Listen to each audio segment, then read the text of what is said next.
ನಮಸ್ತೆ ಮಕ್ಕಳೇ, ಇವತ್ತಿನ ನಮ್ಮ ವಿಡಿಯೋನಲ್ಲಿ ನಾವು SSLC examination 2005-2006 March paper mathematics subject ಪೇಪರ್ನ ಡಿಸ್ಕಸ್ ಮಾಡ್ತಿದ್ವಿ. ಕರ್ನಾಟಕ ಬೋರ್ಡ್ ಅವರು ಬಹಳ ಒಳ್ಳೆ ಕೆಲಸ ಮಾಡಿದ್ದಾರೆ. 4 ಮಾಡೆಲ್ ಕ್ವೆಶನ್ ಪೇಪರ್ಸ್ನ ಬಿಟ್ಟಿದ್ದಾರೆ ಹಾಗೂ ಅತಿ ಪ್ರಾಬಬಲ್ ಕ್ವೆಶನ್ಸ್ ಅದು. ಅಂದರೆ ನೀವು ಆ ಕ್ವೆಶನ್ಸ್ನ ಸಾಲ್ವ್ ಮಾಡಿದ್ರೆ ನಿಮಗೆ ಕಂಪ್ಲೀಟ್ ಕಾನ್ಸೆಪ್ಟ್ ಕ್ಲಾರಿಟಿ ಬಂದ್ಬಿಡುತ್ತೆ. ಸೊ ದಯವಿಟ್ಟು ಈ ವಿಡಿಯೋನ ಕೊನೆ ತನಕ ನೋಡಿ. ನಾನು ಈ ಒನ್ ಶಾರ್ಟ್ ವಿಡಿಯೋನಲ್ಲಿ ಪ್ರಾಬ್ಲಮ್ ನಂಬರ್ 1 ಇಂದ ಹಿಡಿದು problem number 38 problems, total 38 problems ಇದೆ. ಆ ಕಂಪ್ಲೀಟ್ ಕ್ವೆಶನ್ ಪೇಪರ್ನ ಸಾಲ್ವ್ ಮಾಡಿದ್ದೀನಿ. ಇನ್ನೂ ಕ್ವೆಶನ್ಸ್ ಬೇಕು ಅಂತ ಹೇಳಿದ್ರೆ ನಮ್ಮ ಯೂಟ್ಯೂಬ್ ಚಾನಲ್ನ ಶೇರ್ ಮಾಡಿ, ಲೈಕ್ ಮಾಡಿ ಮತ್ತು ಸಬ್ಸ್ಕ್ರೈಬ್ ಮಾಡಿ. ಓಕೆನಾ? ಸೊ ಈಗ ಹೋಗೋಣ. ಹಾಗೆ ನಾನು ಹೇಳೇ ಇಲ್ಲ ನೋಡಿ, ನಮ್ಮ ಚಾನಲ್ ಹೆಸರು ಶಿಕ್ಷಾ ಸೂತ್ರ ಅಂತ ಹೇಳ್ಬಿಟ್ಟು ಸ್ಟೂಡೆಂಟ್ಸಿಗೆ ಅತಿ ಇಂಪಾರ್ಟೆಂಟ್ ಕಾನ್ಸೆಪ್ಟ್ ಮತ್ತು ಎಲ್ಲ ಇಂಪಾರ್ಟೆಂಟ್ ಕಾನ್ಸೆಪ್ಟ್ಸ್ನ ನಮ್ಮ ಯೂಟ್ಯೂಬ್ ಚಾನಲಲ್ಲಿ ನಾವು ಹಾಕ್ತೀವಿ. Okay, thank you so much. ಈಗ ಹೋಗೋಣ ನಮ್ಮ ಮೊದಲನೇ ಸ್ಲೈಡ್ಗೆ. ಓಕೆ, ಮೊದಲನೇ ಸ್ಲೈಡಲ್ಲಿ ಏನಿದೆ, SSLC ಮಾಡೆಲ್ ಪೇಪರ್ 1 2005-2006. ಇದನ್ನ ನಾನು SSLC ಬೋರ್ಡ್ ವೆಬ್ಸೈಟಿಂದಾನೇ ಡೌನ್ಲೋಡ್ ಮಾಡಿರೋದು.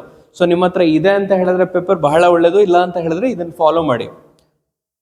ನೆಕ್ಸ್ಟು ಮೊದಲನೇ ಕ್ವೆಶನ್ಗಿಂತ ಮೊದಲನೇ ಮೇನ್ ಅಂತ ಹೇಳಿದ್ರೆ ಇದು ತುಂಬ ಸೂಕ್ತವಾಗುತ್ತೆ. ಮೊದಲನೇ ಮೇನಲ್ಲಿ ಏನು ಹೇಳ್ತಿದ್ದಾನೆ, 4 alternatives are given for each of the following questions ಅಥವಾ incomplete statements. Choose the correct alternative and write the complete answer along with its letter of alphabet. ನೋಡಿ ಮಕ್ಕಳೇ, ಬಹಳ ಮಕ್ಕಳು ಏನು ಮಾಡ್ತಾರೆ ಗೊತ್ತಾ, ಫಾರ್ ಎಕ್ಸಾಂಪಲ್ ಇದ್ರ ಆನ್ಸರು ನಾನು ಮೊದಲೇ ಹೇಳ್ಬಿಡ್ತೀನಿ, ಇದ್ರ ಆನ್ಸರ್ 1 ಅಂತ. ತುಂಬಾ ಸ್ಟೂಡೆಂಟ್ಸ್ ಏನು ಮಾಡ್ತಾರೆ ಗೊತ್ತಾ, ಜಸ್ಟ್ 1 ಅಂತ ಬರೆದ್ಬಿಡ್ತಾರೆ. ಬಹಳ ತಪ್ಪದು, ಮೋಸ್ಟ್ ಕಾಮನ್ ಮಿಸ್ಟೇಕು.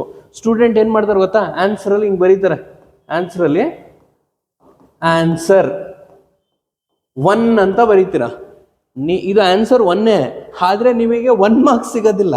ಯಾಕಪ್ಪ ಸಿಗಲ್ಲ ಅಂತ ಹೇಳಿದ್ರೆ ಇದನ್ನ ಈ ರೀತಿ ಬರಿಬಾರ್ದು. ಯಾವ ರೀತಿ ಬರಿಬೇಕು? ಇದರ ಆಪ್ಷನ್ ಏನು? ಆಪ್ಷನ್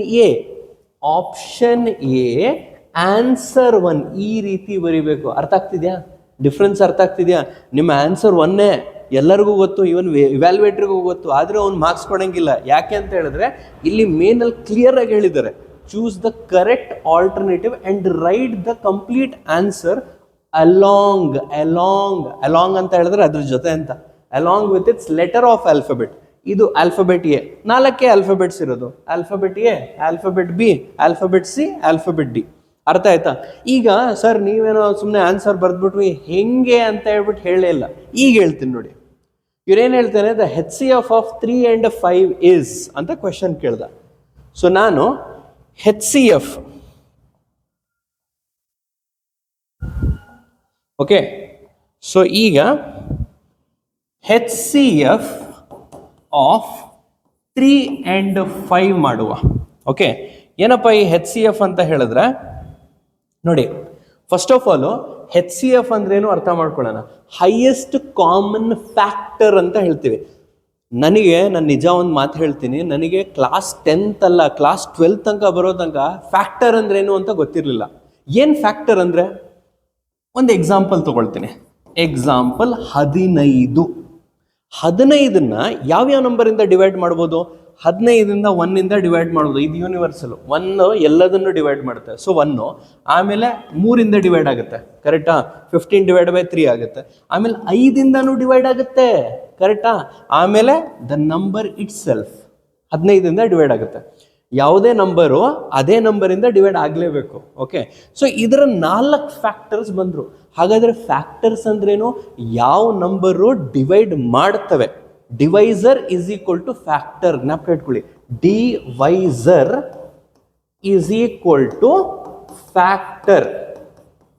ಓಕೆನಾ? ಸೊ ಡಿವೈಸರ್ ಯಾವ್ಯಾವ ನಂಬರ್ ಡಿವೈಡ್ ಮಾಡ್ತವೆ ಅದು ಡಿವೈಸರ್ ಆಗುತ್ತೆ, ಮತ್ತು ಅದನ್ನು ಫ್ಯಾಕ್ಟರ್ ಅಂತಲೂ ಹೇಳ್ತೀವಿ.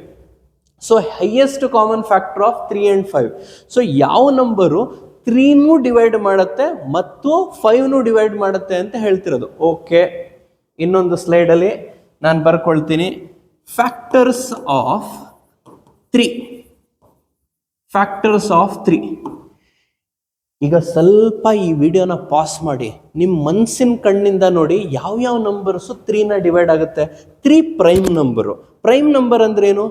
1ಇಂದ ಡಿವೈಡ್ ಆಗುತ್ತೆ ಮತ್ತು 3ಇಂದ ಡಿವೈಡ್ ಆಗುತ್ತೆ.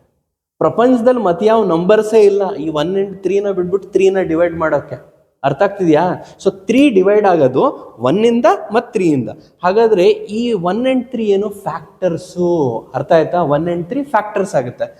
ಸಿಮಿಲರ್ಲಿ ಇದೇ ರೀತಿ factors of 5. Okay, factors of 5 ತಗೊಳ್ತೀನಿ. ಈಗ 5ನ ಯಾವ್ದು ನಂಬರ್ ಡಿವೈಡ್ ಮಾಡುತ್ತೆ? 5 ಕೂಡ ಪ್ರೈಮ್ ನಂಬರು. 1 ಮತ್ತು 5 ಇದೆರಡರಲ್ಲಿ ಕಾಮನ್ ನಂಬರ್ ಯಾವುದು? ಇದೆರಡರಲ್ಲಿ ಕಾಮನ್ ನಂಬರು 1. ಹಾಗಾದ್ರೆ ಆನ್ಸರ್ ಏನು? ಇದರ ಫ್ಯಾಕ್ಟರ್ ಯಾವುದು? ಹೈಯೆಸ್ಟ್ ಕಾಮನ್ ಫ್ಯಾಕ್ಟ್ರು HCF 1 ಆಗುತ್ತೆ. ಅದಕ್ಕೋಸ್ಕರ ನೀವಿಲ್ಲಿ ನೋಡಿದ್ರೆ ಇಲ್ಲಿ ನೀವು ನೋಡಿದ್ರೆ the HCF of 3 and 5 is 1 ಅಂತ ಹೇಳ್ತೀವಿ. ಹಾಗಾದ್ರೆ ಬರೆಯೋದು ಹೆಂಗೆ ನಾನು ಹೇಳ್ಕೊಟ್ಟಿದ್ದೀನಿ. ಆಪ್ಷನ್ ಎ ಮತ್ತೆ ಆನ್ಸರ್ ಬರೀತೀರಾ. ಓಕೆನಾ? ಪಾಸ್ ಮಾಡೋದು ನೋಡೋಣ.